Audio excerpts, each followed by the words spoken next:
Tarot. It's a commonly spoken about topic, but what if it meant much more than what meets the eye? Today, we will dive into its symbology, the meanings of the cards as well as their creators, and how they can make us better understand humans' connections with the celestial realm and the realms below. Thanks for joining us today, Beneath the Grove.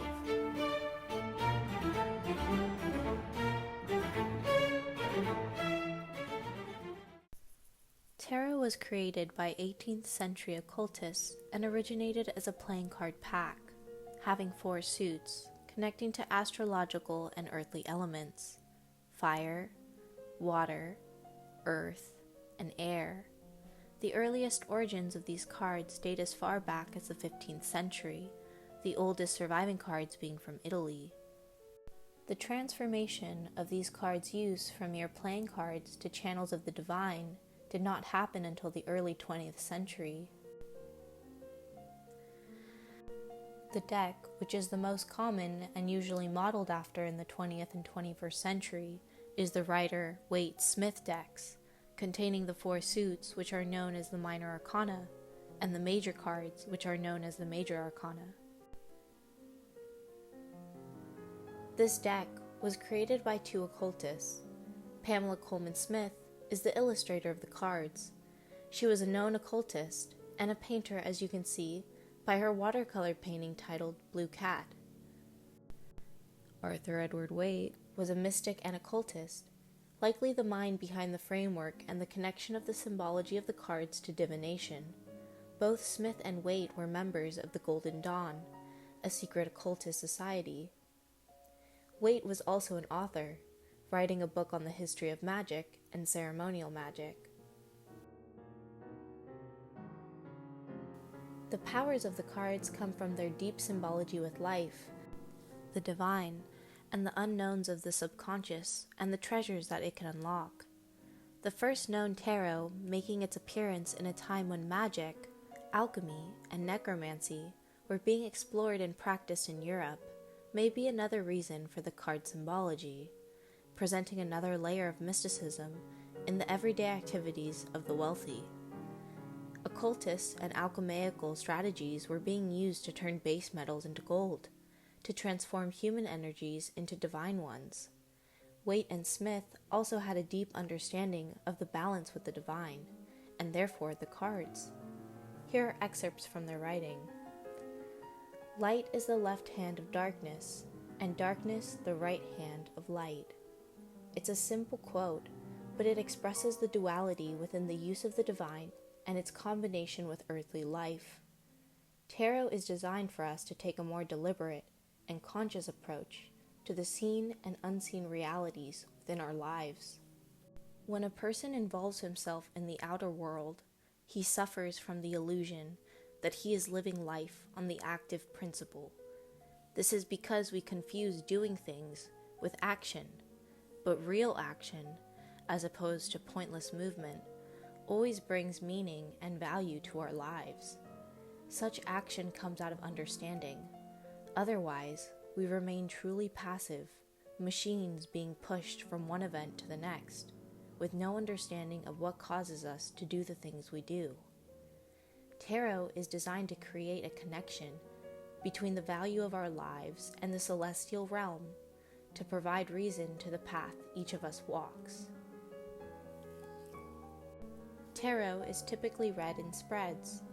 While the decks can be used for daily pools as well, card spreads, one of the most common being the Celtic Cross, can give the seeker a deeper look into their life, in the past, present, and future.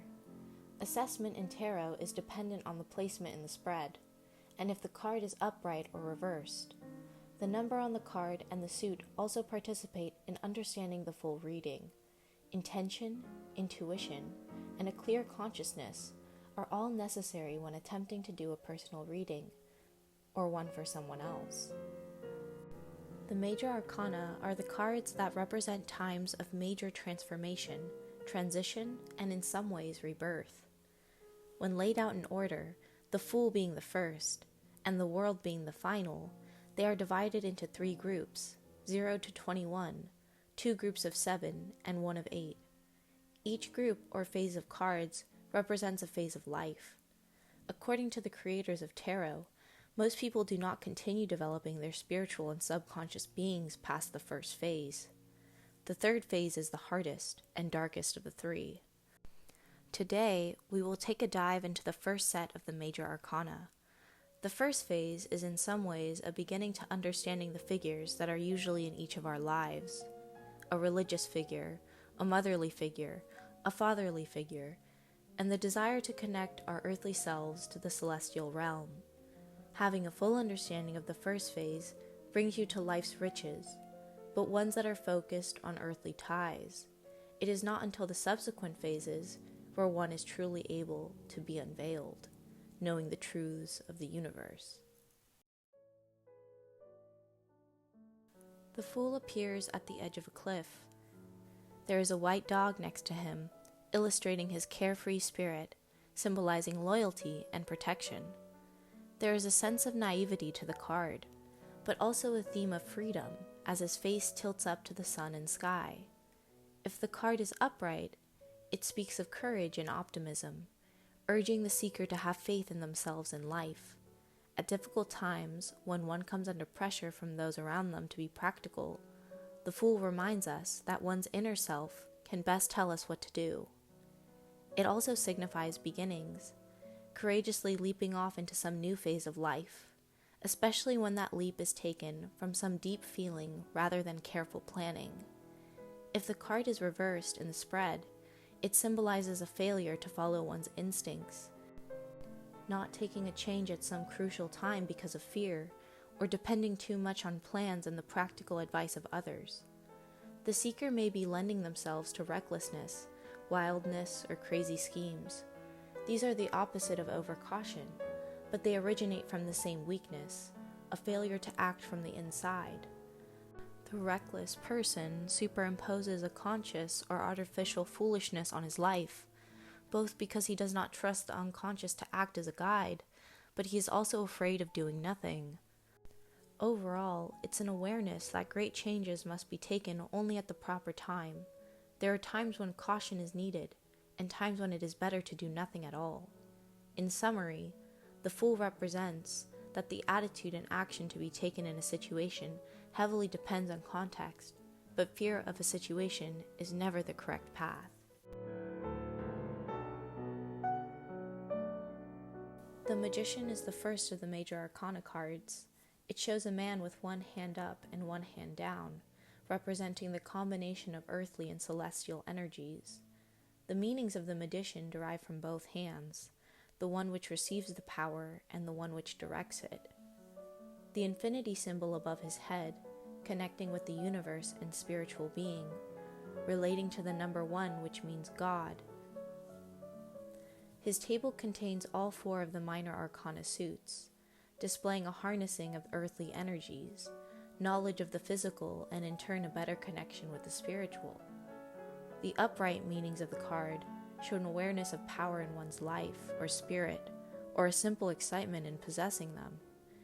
It can also mean, depending on its position and the seeker's reaction to it, that someone else's power affects you. Like the Fool, the card refers to beginnings, but here are the first actual steps. It can mean both the inspiration to begin some new project or phase of life, and the excitement that sustains you through the hard work to reach your goal, a personal symbol for the creative force throughout their lives. Willpower, the will signified and unified and directed towards goals. It means having great strength, because all of your energy is channeled in a specific direction. The card teaches us that both willpower and success derive from being conscious of the power available to everyone.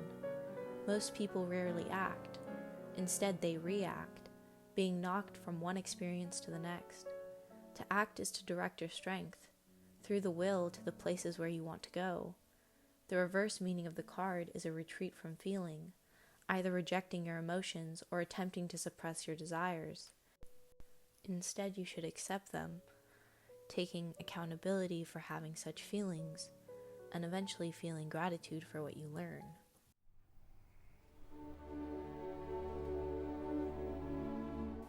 High Priestess is a card that represents darkness, the unknown, and psychic forces.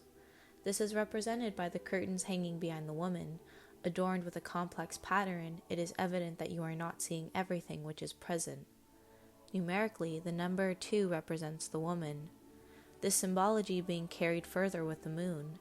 Connecting to the power of the moon, woman's connection with the moon is apparent due to the phases similar to a woman's own monthly cycle. It is a representation of the subconscious and passivity, and the deep wisdom that can be gained from it. The upright card signifies a sense of mystery in life, both things we do not know and the things that we cannot know. It indicates a sense of darkness, sometimes as an area of fear in our lives, but also one of beauty. A period of passive withdrawal can enrich our lives by allowing things inside to awaken. It represents the feeling of intuitively understanding the answer to some great problem, if only we could express that answer consciously. It can refer to clairvoyance. The positive aspect is that it signifies the potential in our lives, very strong possibilities we have not realized, though we can sense them as possible. Action must follow or the potential will never be realized. The negative aspects indicate passiveness at the wrong moment or for too long, leading to weakness, fear of life and other people. It shows a person with strong intuition who cannot translate feelings into action, or a person afraid to open up to other people. Note that whether the good or bad aspect comes up in a reading depends on the surrounding cards and the reader's intuition. Very often, both meanings apply. This card being reversed symbolizes a turn towards passion, towards a deep involvement with life and other people, in all ways, emotionally, sexually, and competitively. However, the pendulum can swing too far, and then the card reversed can symbolize a loss of that most precious knowledge, the sense of our inner selves. The Empress card represents motherhood, love, gentleness, sexuality, emotions, especially those that are non-intellectual and basic to life. Passion rather than ideas. As a combo of 1 and 2, number 3 signifies synthesis and harmony. The upright meaning represents a time of passion, a period when we approach life through feelings and pleasure rather than thought. Passion is sexual or motherly. Either way, it is deeply experienced and in the right context can give great satisfaction. In the wrong context, when analysis is needed, the Empress can mean a stubborn emotional approach, a refusal to consider the facts. It can also indicate self-indulgent pleasure when restraint is needed. Usually satisfaction and even understanding at the time can be gained through the emotions. The reverse means a retreat from feeling, either rejecting your emotions or attempting to suppress your desires. It can also signify a new intellectual awareness, especially the solving of some complicated emotional problem by calmly thinking it through.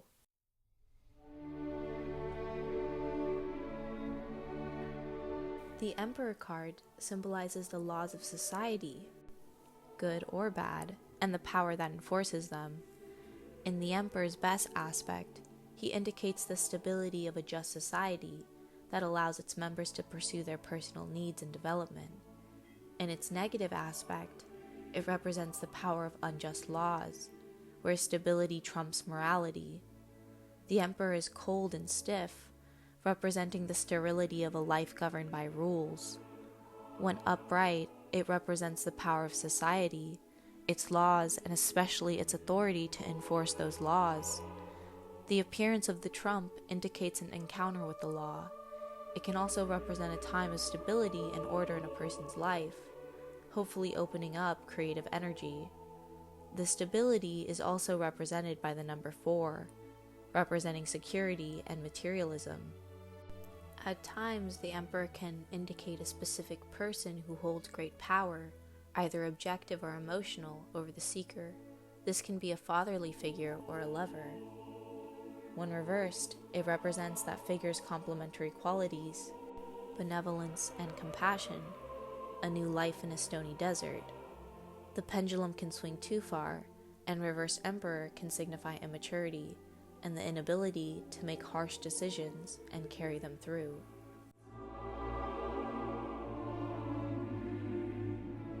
The Hierophant card refers to a person's education in the intellectual traditions of society.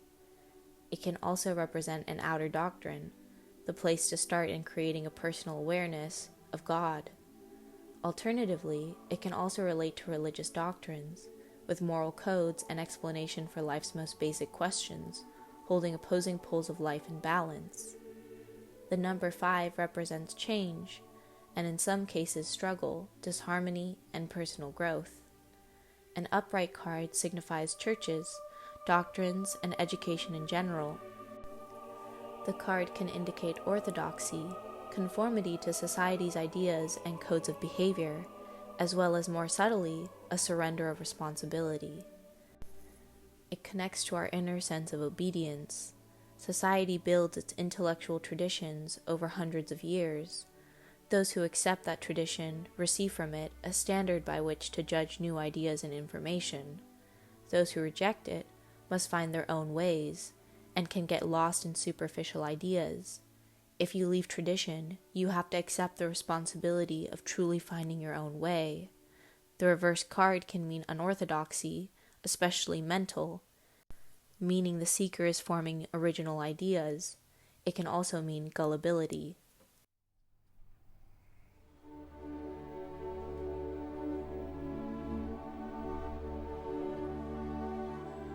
The Lover's card represents the sexual drive which leads us away from isolation and pushes us to form vital relationships with other people, opening up the way to love.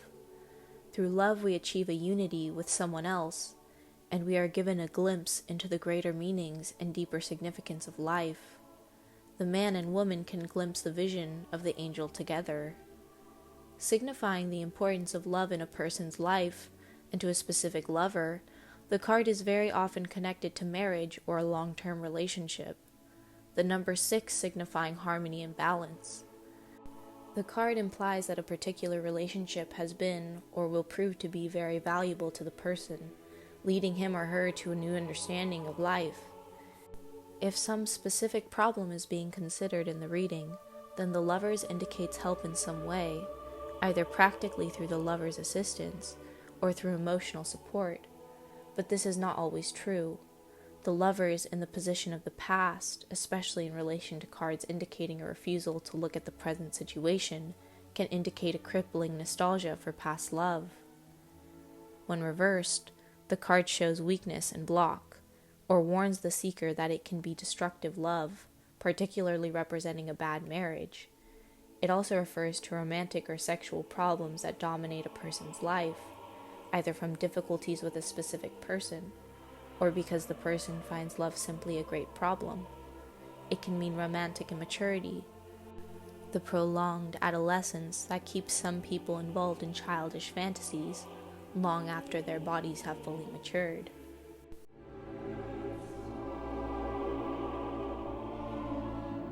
The final card of the first phase of the major arcana is the Chariot.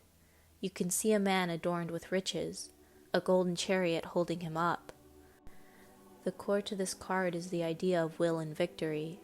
It crowns the first line's maturation and shows us the developed ego, mature adult, successful in life, admired by others, confident and content with himself, able to control feelings and direct the will. This card may represent the mask we show to the outside world, or our personas, which should not be confused with the true self. Relating to the number of the card, 7, a number which symbolizes mystery and intellect. When the card is upright, it signifies that the key is powerful will, that the seeker is successfully controlling some situation through the force of his or her personality. The card implies that a situation contains some contradictions, and that these have not been brought together, but simply held under control. Its basic meanings being success, the personality in charge of the world around it. If it appears in an outcome position, it indicates victory. When reversed, it means that the approach to willpower has proven unsuccessful for the seeker, and the situation has gotten out of control.